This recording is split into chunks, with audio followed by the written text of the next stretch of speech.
Brought to you by Agilus Diagnostics.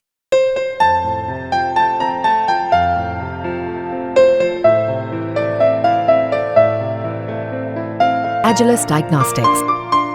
Karnataka Telangana में कांग्रेस की जीत के बाद आंध्र प्रदेश में विधानसभा चुनाव हुए थे। चंद्रबाबू नायडू ने देखा हुआ था कि कैसे गारंटी वाले वादों से कांग्रेस की राजनीति पलट गई थी। टीडीपी की सत्ता में वापसी के लिए चंद्रबाबू नायडू ने बीजेपी के साथ अलायंस तो किया था, लेकिन सुपर 6 मैनिफेस्टो में बहुत कुछ कांग्रेस से लिया। नायडू को भी कांग्रेस जैसा फायदा मिला और बड़ी जीत के साथ सरकार बन गई। चंद्रबाबू नायडू ने महिलाओं को 15,000, बेरोजगारों को 3,000 भत्ता, युवाओं को 5 साल में 20 लाख नौकरी जैसे सुपर 6 वादे किए थे। जनता ने भरोसा करके सरकार बनवा दी। अब वादा पूरा करने का समय शुरू हुआ है। अभी तक किसी पर काम शुरू नहीं हुआ है। चंद्रबाबू नायडू पैसे कौड़ी के इंतजाम में ही बार बार दिल्ली की दौड़ लगा रहे हैं। अब जब तक कुछ हाथ नहीं आता तब तक उन्होंने सबसे सस्ता, आसान और लोकप्रिय स्कीम शुरू करने का ऐलान कर दिया। 15 अगस्त से आंध्र प्रदेश की महिलाओं के लिए फ्री बस सर्विस शुरू होने जा रही है। कर्नाटक, तेलंगाना, तमिलनाडु में फ्री बस सर्विस कैसे चल रही है, इसकी डिटेल स्टडी एपीएसआरटीसी ने की है। रोज कितनी महिलाएं यात्रा करती है, सरकार पर कितना बोझ पड़ता है, समस्याएं क्या आ रही हैं, महिलाओं को कितना फायदा हो रहा है, सबकी डिटेल जुटाने के बाद स्कीम को हरी झंडी मिली है।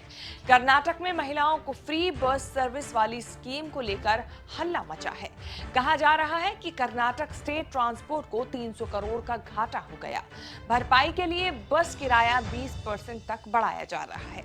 बीजेपी पूरे जोर शोर से कांग्रेस सरकार के खिलाफ सड़क पर उतर आई है। जैसे ही बीजेपी ने कर्नाटक में विरोध शुरू किया, चंद्रबाबू नायडू ने आंध्र प्रदेश में स्कीम शुरू करने का धमाका कर दिया। आंध्र प्रदेश में टीडीपी और बीजेपी की जिगरी यारी चल रही है। लोकसभा और विधानसभा चुनाव अलायंस करके लड़े।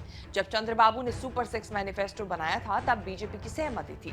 जब स्कीम लागू करने जा रहे हैं तब बीजेपी सरकार की पार्टनर है। कर्नाटक में कांग्रेस की फ्री बस सर्विस का विरोध और आंध्र प्रदेश में टीडीपी के साथ समर्थन, बड़ा धर्म संकट पैदा हो गया है बीजेपी के सामने। महिलाओं को कैश देने वाली स्कीम बीजेपी ने मध्य प्रदेश में चलाई है। मोदी सरकार भी किसानों को कैश देने की स्कीम चलाती है। इसका चुनावों में बराबर फायदा मिलता रहा, लेकिन महिलाओं के लिए फ्री बस सर्विस बीजेपी के किसी राज्य में नहीं चलती। जहां जिसने चुनावी वादा किया उसे चुनावों में जमकर फायदा हुआ।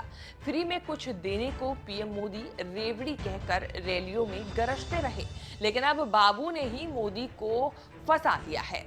फ्री की राजनीति का एक पक्ष ये है कि सरकार पर जितना का बोझ पड़ता है, जनता को उतने की बचत होती है।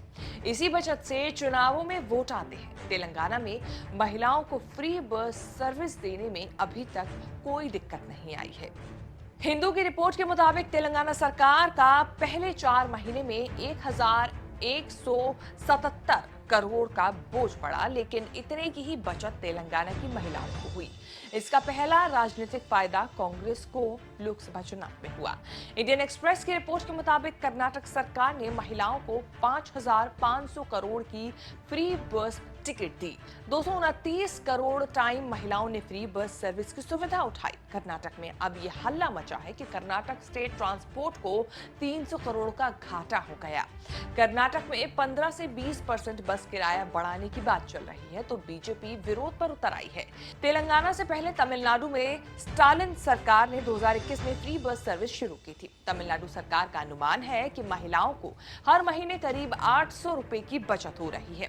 करीब 50 से 55 लाख महिलाएं फ्री बस ट्रैवल करती हैं। 2021 में स्कीम शुरू होने से मई 2024 तक महिलाओं ने करीब 468 करोड़ ट्रिप सरकारी बसों से की। तमिलनाडु सरकार मानती है कि फ्री बस स्कीम ने महिलाओं को घर चलाने में बड़ी मदद पहुंचाई है। इसका राजनीतिक फायदा हर चुनाव में स्टालिन कांग्रेस को मिल रहा है।